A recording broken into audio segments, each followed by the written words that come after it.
Hello everyone. Now in our structure, our next chapter is column and strut. Now before we going to see our next chapter, in a previous chapter we saw bending stresses in a beam. So first of all, what is bending stress? कि suppose हमारे पास कोई beam है, beam पे load act होगा, beam है हमारे पास, उस पर कोई लोड एक्ट हो रहा है, पॉइंट लोड या uniformly distributed load. Eight that time क्या होगा, बीम के अंडर रजिस्टिंग फोर्स जनरेट होगा जो एक्सटर्नल लोड को रोकने के लिए। So it is shear stress. Shear stress load की वजह से बीम के अंदर क्या होगा, बेंडिंग होगा। जो बेंडिंग होगा वो भी ऑब्वियसली बैंड होने से जो whole over the cross section होगा सेक्शन का, वो उसको रेजिस्ट करेगा। सो कि सपोज़ कोई बीम के अंदर एक्सटर्नल लोड होगा, at that time external load को रोकने के लिए इंटरनली रेजिस्टिंग फोर्स जनरेट होगा। So it is shear stress. And when load acting on the beam, eight that time bending होगा। सो बेंडिंग के अंदर जो रेजिस्टिंग बेंडिंग फोर्स जनरेट होगा, ठीक है, so it is called bending stress in a beam. કે suppose કે જ્યારે કોઈ બીમ ઉપર ટ્રાન્સવર્સ લોડ લાગતો હોય ત્યારે બીમમાં બેન્ડિંગ મોમેન્ટ અને શિયર ફોર્સ પેદા થાય। બીમનું નમન થવાથી બીમના મટીરિયલમાં આ બેન્ડિંગ મોમેન્ટ અને શિયર ફોર્સ સામે અવરોધ પેદા થાય, રેઝિસ્ટિંગ ફોર્સ જનરેટ થાય। તો બીમના નમનની આ પ્રક્રિયા બીમનો સંપૂર્ણ આડછેદ ફૂલ અવરોધ પેદા થાય ત્યાં સુધી ચાલુ રહે છે, બરાબર છે। તો બીમના ક્રોસ સેક્શનમાં કોઈ પણ એક પોઈન્ટ ઉપર જે બેન્ડિંગ મોમેન્ટનો પ્રતિરોધ કરતી સ્ટ્રેસ પેદા થાય તો તેને શું કહેવાય છે, નમન પ્રતિબળ અથવા તો બેન્ડિંગ સ્ટ્રેસ। કે કોઈ બી ક્રોસ સેક્શન હોય બીમમાં, તો બીમના કોઈ એક પોઈન્ટ ઉપર બેન્ડિંગ મોમેન્ટનો પ્રતિરોધ થાય, બરાબર છે, રેઝિસ્ટિંગ ફોર્સ જનરેટ થાય, તો તેને શું કહેવામાં આવે છે, bending stress. Then after we show assumption in the theory of pure bending. तो क्या है assumption in the theory of pure bending में कि material should be homogeneous and isotropic, the load acting on the beam should be elastic limit and follow Hooke's law, transverse section during bending and after bending remain straight, then tension and compression at that time the value of Young modulus should be constant. So this is the assumption in the theory of pure bending. Then after we saw equation of bending stress.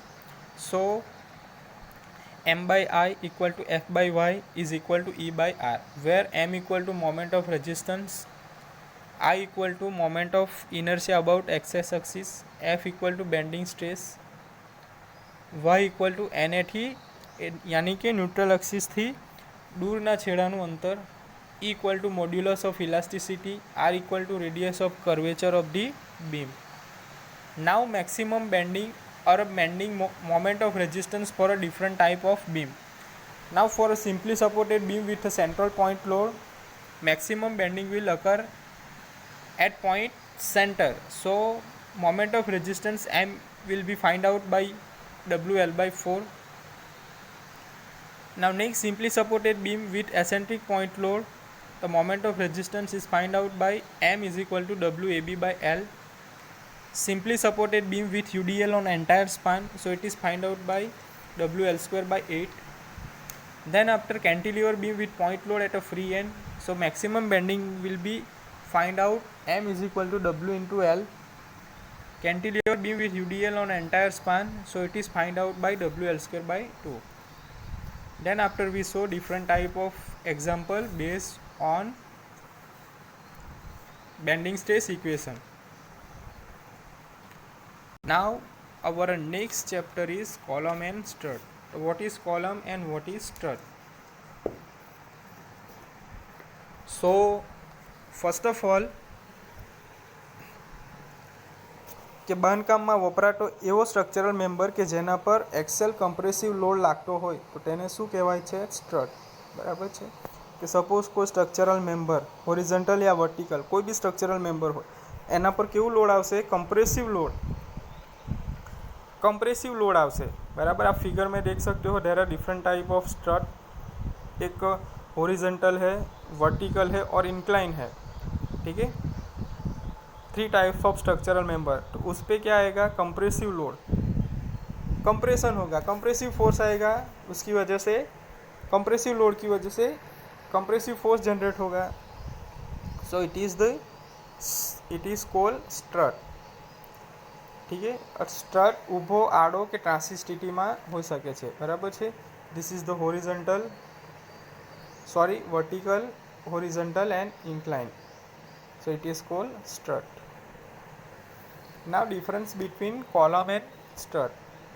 So what is the difference between column and strut? જ્યારે strut vertical સ્થિતિમાં હોય ત્યારે તેને column કહેવામાં આવે છે, બરાબર છે। કોઈ પણ suppose this is our strut, ठीक है, but it is in vertical position, so it is called as column. So what is strut and what is column? So જ્યારે સ્ટ્રટ વર્ટિકલ સ્થિતિમાં હોય ત્યારે તેને કોલમ કહે છે। કોલમ એક પ્રકારનો ઊભો સ્ટ્રટ છે। Now strut and column. What is strut? તો તેના પર ઓછો અક્ષીય કમ્પ્રેસિવ ભાર લાગે છે, જ્યારે કોલમ ઉપર વધારે અક્ષીય કમ્પ્રેસિવ ભાર લાગે છે। સ્ટ્રટ ઊભો, આડો કે ત્રાંસી સ્થિતિમાં હોઈ શકે, કોલમ હંમેશા વર્ટિકલ હોય છે। સ્ટ્રટના આડછેદના માપ નાના હોય છે, જ્યારે કોલમના આડછેદના માપ મોટા હોય છે। ક્રોસ સેક્શન કેવા હોય છે, મોટા હોય છે। સ્ટ્રટ શાના માટે યુઝ થાય છે, રૂફ ટ્રસ અને પુલોના ટ્રસમાં વપરાય છે, અને જ્યારે કોલમ ક્યાં વપરાય છે, સ્ટીલ અને કોન્ક્રીટ બિલ્ડિંગોમાં વપરાય છે। Now next is radius of gyration, radius of gyration, very most important theory. તો કોઈ પણ પટલ યાની કે લેમિના, તો હિયર લેમિના ઇઝ એક પ્રકારનું લેમિના છે, એની રેડિયસ ઓફ જાયરેશન એટલે અનુસંધાન અક્ષથી, બરાબર છે, કે સપોઝ કોઈ રેફરન્સ અક્ષથી એવું અંતર, બરાબર, કે જ્યાં પટલના સૂક્ષ્મ ભાગોને સરખા અંતરે ગોઠવતા તે અક્ષની આસપાસ પટલનો મોમેન્ટ ઓફ ઇનર્શિયા બદલાતો નથી, આ અંતરને રેડિયસ ઓફ જાયરેશન કહે છે, બરાબર છે। આપણી એક એ બી રેફરન્સ અક્ષિસ છે। આ લેમિનામાં આપણને શું આપ્યું છે, સૂક્ષ્મ પટલ, બરાબર છે, ડીએ अलग अलग सूक्ष्म पटल, एरिया सेम रहेશે કે સરખા અંતરે ગોઠવતા તે અક્ષની આસપાસનો મોમેન્ટ ઓફ ઇનર્શિયા બદલાતો નથી, તો તેને શું કહેવામાં આવે છે, રેડિયસ ઓફ જાયરેશન, બરાબર છે। તો ફ્રી બોડી ડાયાગ્રામ ડ્રો કરેલું છે। રેફરન્સ અક્ષસથી 3 આપણને સૂક્ષ્મ પટલ આપેલા છે, એનો એરિયા ડીએ છે, સેમ છે, ડિસ્ટન્સ સેમ છે કે, બરાબર છે। તેને કઈ રીતે ફાઇન્ડ કરશું, K is equal to in square root I by A, K is equal to in square root I by A, I is equal to A into K square. Here figure is given for a radius of gyration. Now next is slenderness ratio. What is slenderness ratio? It is lambda, denoted by lambda. So slenderness ratio is equal to કોલમની અસરકારક લંબાઈ યાની કે effective length of the column divided by न्यूनतम radius of gyration. So lambda is equal to LE upon K minimum. So where K minimum is equal to in bracket I minimum upon A. I is equal to moment of inertia, A is equal to area. Now what is long column and what is short column? So here કોઈ પણ કોલમની લંબાઈ તેના આડછેદના માપની સરખામણીએ ખૂબ વધારે હોય તો તેને લોંગ કોલમ કહે છે, બરાબર છે। કે સપોઝ કોઈ કોલમ આપણને આપ્યું છે, બરાબર છે, એનું ક્રોસ સેક્શન, એના ક્રોસ સેક્શનથી એની જો લેન્થ ઓફ ધી કોલમ વધારે હશે તો એને શું કહેવામાં આવે છે, long column. For example LE by D, effective length upon D is greater or equal to 15 હોય છે, બરાબર, તો એને શું કહેવામાં આવે છે, long column. So LE is equal to effective length, D equal to આડછેદનું ન્યૂનતમ માપ, અથવા તો માઇલ સ્ટીલના કોલમ માટે LE by K minimum greater or equal to 80, so it is long column, where K minimum is equal to minimum radius of gyration. Now next is short column. તો કોઈ પણ કોલમની લંબાઈ તેના આડછેદ માપની સરખામણીમાં ખૂબ ઓછી હોય તો તેને શોર્ટ કોલમ કહે છે. બરાબર છે. તો શોર્ટ કોલમ માટે LE/D less than 50, so it is short column. And mild steel માટે LE/K minimum less than 80, so it is short column. Now crushing load. So ટૂંકા કોલમ ઉપર અક્ષીય દાબભાર વધારતા તેમાં કમ્પ્રેસિવ સ્ટ્રેસ અને સ્ટ્રેનનું મૂલ્ય વધતું જાય છે. જે દાબભારે કોલમ ક્રશ થઈને તૂટે છે તો તે દાબભારને ક્રશિંગ લોડ કહે છે. આ વખતે ઉત્પન્ન થતી સ્ટ્રેસને ક્રશિંગ સ્ટ્રેસ કહે છે. બરાબર. જે શોર્ટ કોલમ હશે, શોર્ટ કોલમ ઉપર આપણે એક્સીય લોડ આપીશું. એટ ધેટ ટાઈમ એમાં કમ્પ્રેસિવ સ્ટ્રેસ અને સ્ટ્રેનનું વેલ્યુ શું થશે? ઇન્ક્રીઝ થશે. તો જે દાબભારે કોલમ ક્રશ થઈને તૂટે તો તેને શું કહેવામાં આવે છે? Crushing load. બરાબર. તો સપોઝ આપણી પાસે કોઈ શોર્ટ કોલમ છે, એના પર આપણે એક્સેલ લોડ આપશું. અહીંયા કોઈ એનું બેઝ હશે. એક્સેલ લોડના લીધે શું થશે? લોડની લીધે કોલમમાં એની સ્ટ્રેન અને સ્ટ્રેસની વેલ્યુ વધી જશે. બરાબર. વોલ્યુમ ચેન્જ થશે, રેઝિસ્ટિંગ ફોર્સ જનરેટ થશે અને શું થશે? કોલમ ક્રશ થશે, તૂટી જશે. એને શું કહેવામાં આવે છે? Crushing load. આ વખતે ઉત્પન્ન થતી સ્ટ્રેસને ક્રશિંગ સ્ટ્રેસ કહે છે. નાવ ક્રિપિંગ લોડ અર બકલિંગ લોડ અર ક્રિટિકલ લોડ. કે જ્યારે લોંગ કોલમ હશે તો એના ઉપર અક્ષીય દાબભાર વધારતા તેમાં કમ્પ્રેસિવ સ્ટ્રેસનું મૂલ્ય વધે છે. અમુક દાબભાર પછી કોલમ બેન્ડ થવાની શરૂઆત કરે છે, જેથી કમ્પ્રેસિવ સ્ટ્રેસ સાથે બેન્ડિંગ સ્ટ્રેસ પણ ઉત્પન્ન થાય છે અને છેવટે કોલમ બેન્ડિંગથી તૂટે છે. જે ભારે કોલમ બેન્ડ થવાની કે નમવાની શરૂઆત કરે તો તેને ક્રિપિંગ લોડ અથવા તો બકલિંગ લોડ કહે છે. Now Euler formula, very most important formula. So it is PE is equal to pi square EI upon LE square. PE is equal to pi square EI upon LE square, where PE equal to Euler crimping load, E equal to modulus of elasticity, I equal to moment of inertia, it is minimum, L equal to effective length of the column. Now next is column end condition and effective length. So first of all, both end hinge, so at that time effective length equal to original length. जो column का दोनों support hinge support होगा, at that time जो effective length होगी column की is same is equal to original length. So L is equal to L. Now both hand fix, दोनों fix हो गए. एट दैट टाइम क्या होगा? L is equal to L/2. Effective length is equal to original length divided by 2.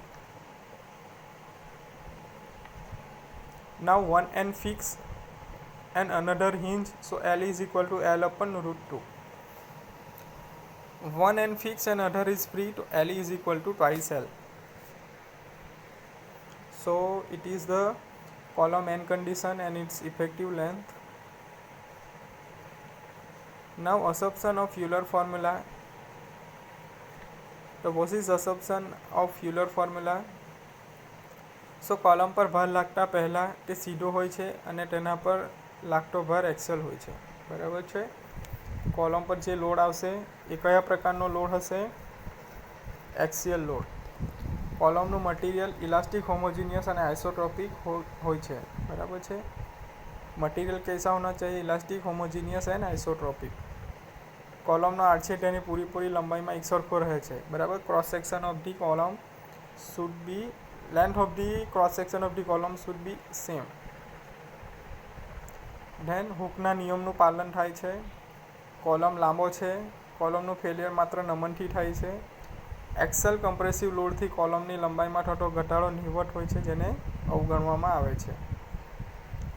So it is the assumption of Euler formula. So our chapter column and strut. What is strut? કે બાંધકામમાં વપરાતો એવો structural member કે જેના પર અક્સિયલ compressive load લાગતો હોય તો તેને સ્ટ્રટ કહે છે. એ આડો ઊભો કે ત્રાસે કોઈ પણ સ્થિતિમાં હોઈ શકે. જે વર્ટિકલ મેમ્બર હશે એને આપણે કોલમ કહીશું. Than radius of gyration K equal to in bracket in square root I upon A. Slenderness ratio lambda is equal to L upon K minimum. Then long column, short column, કે કોઈ પણ કોલમની લંબાઈ તેના આડછેદના માપની સરખામણીએ ખૂબ વધારે હોય તો તેને લાંબો કોલમ કહેવાય. કોઈ પણ કોલમની લંબાઈ તેના આડછેદના માપની સરખામણીએ ખૂબ ઓછી હોય તેનો ટૂંકો કોલમ કહેવાય. Then crushing load, crippling load, then effective length. Both end hinge L is equal to L. Both hand fix L equal to L/2. One hand fix and another hinge L equal to L upon √2. One hand fix and another free L equal to twice L. So assumption of Euler formula is column પર ભાર લાગતા પહેલાંથી સીધો અને પછી તેના પર લાગતો ભાર એક્સેલ હોય. કોલમનું મટીરિયલ ઇલાસ્ટિક, હોમોજીનિયસ અને આઇસોટ્રોપિક હોય. કોલમનો આડછેદ તેની પૂરી લંબાઈમાં એકસરખો રહે છે. હૂકના નિયમનું પાલન થાય છે. કોલમ લાંબો છે. કોલમનું ફેલિયર માત્ર નમનથી થાય છે. એક્સેલ કમ્પ્રેસિવ લોડથી કોલમની લંબાઈમાં થતો ઘટાડો નહિવત હોય છે, જેને અવગણવામાં આવે છે.